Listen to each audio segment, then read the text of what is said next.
Happy Halloween to you all. I've a pretty little treat for you on this All Hallows Eve on the Classic English Literature Subcast. A little bonus episode marking that night when the world of the dead bleeds into the world of the living. When summer ends and the darkness of cold-hearted winter is exalted. Of course, you probably all know that the modern celebration of Halloween traces its roots back to the Celtic festival of Samhain in ancient Britain and Ireland, a festival celebrating the harvest in which people lit great bonfires and wore costumes to ward off the coming cold and returning ghosts.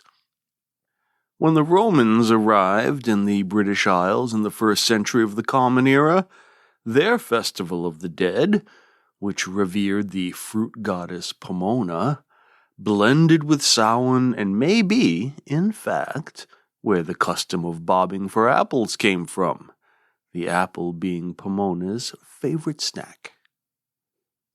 By the Middle Ages, Christianity has assimilated the old pagan festival as All Hallows Tide, a 3-day remembrance of the dead, especially of saints, hence the hallow, which means to make holy.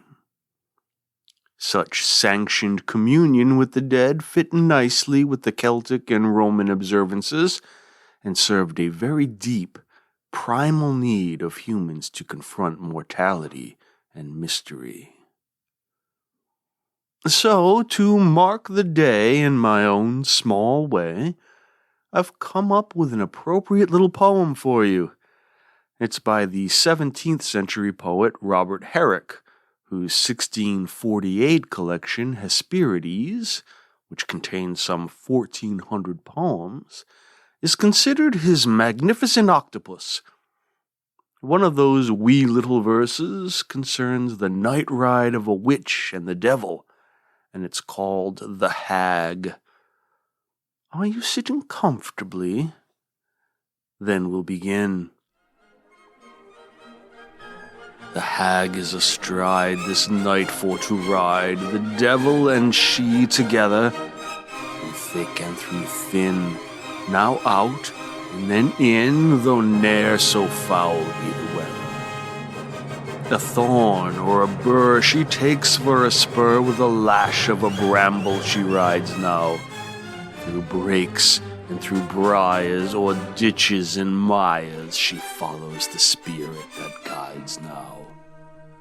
No beast for his food dares now range the wood, but hushed in his lair he lies lurking, while mischiefs by these on land and on seas at noon of night are working. The storm will arise and trouble the skies this night, and more for the wonder, the ghost from the tomb affrighted shall come, called out by the clap of the thunder. Now, is that Halloweeny or what? Nice one. Herrick is a member of a group called the Cavalier Poets, presumably because they were royalist gentlemen, but one wag has asserted that they are so called because you could write their poetry while falling off the back of a horse. And truth be told, there is a simplicity to Herrick's style that seems to belie the notion of capital G, capital P, great poetry. But simple doesn't have to mean bad, and I think this poem quite charming in its own spooky way. It takes a ballad form with 4 stanzas, though Herrick uses a 6-line stanza rather than the more typical quatrain. He rhymes a couplet, then a 3rd line introduces a new sound.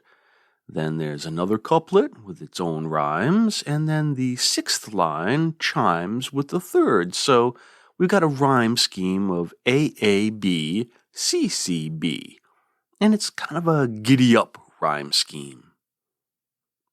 The rhythm of the lines is rather interesting too, actually. Lines 1, 2, 4, and 5 are 5 syllables long, made up of an iamb, da-dump, and an anapest, which is a 3-syllable foot consisting of 2 unstressed syllables followed by a stressed syllable, da-da-dump. This metrical detail mirrors the 3-line rhyme scheme, A-A-B.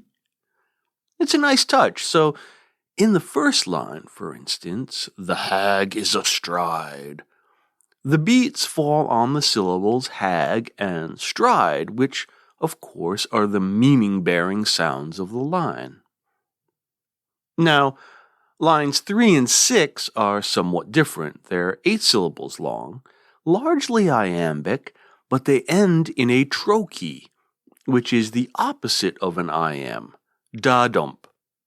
So the stress drives down, it falls, and offers a kind of melancholy counterpoint to the galloping rhythm of the shorter lines. The poem's subject matter is simple enough. The hag, a powerful witch, rides out with the devil himself. Herrick emphasizes the connection by making together the terminal word of the line. The hag and the devil are bound to each other, and their ride conjures up the foulest weather. We usually reckon that witches ride broomsticks, but our hag seems to be on horseback. She uses thorns and burrs for spurs, and a bramble for a whip as she charges across the wild landscape, driven by some great malevolent spirit. She rides bareback, right, seeking to harness her raw energy and power. She so overawes that all the beasts hide. While the hag ranges free, nature withdraws, lurks in its lair to wait out the unnatural rider. The night so foul, nature so cowed, that even the dead shall arise, affrighted, called by the thunder. Now that word, affrighted, is actually an interesting one. It's one of those words that, back in the day could indicate the subject of the sentence as both the doer and the receiver of the action. So Herrick's lines, quote, "The ghost from the tomb affrighted shall come," they do double duty. One, a resurrected corpse or spirit of the dead, would certainly be frightening. I'm sure I would be likely to soil myself. But we can also read them as the ghosts themselves are frightened by the harrowing hag. Now that'd definitely result in a Pudley-type incident. The Hag is an unusual poem for Mr. Herrick. We'll probably bump into him again in a future talk, and you'll see that he's more likely to write lighter, more sexy verse. And it is hard to know whether he intended this poem seriously or not. Certainly, most 17th century folks believed in witches. Famously, King James VI of Scotland, soon to be James I of England, wrote a compendious dissertation called Of Demonology in 1597, in which he traces the history of necromancy, divination, and black magic. He discusses the methods witches use and endorses the necessity of witch hunts. And surely we know that European religious struggles of the 16th and 17th centuries heightened the anxieties about dark forces exploiting the weakness of Christendom. Actually, climate change, too, seems maybe to have had some influence on the rise of the witch hysteria at the time, which was part of what climatologists have nicknamed the Little Ice Age, a centuries-long period of cooler weather which resulted in crop failures, livestock deaths, and then the attendant famines and pestilences. That poor old woman with all the cats who lives down the road, who mutters to herself all the time, she and thousands like her took the blame for all this. But tonight, she rides. Happy Halloween again, everyone. I'll talk to you next time.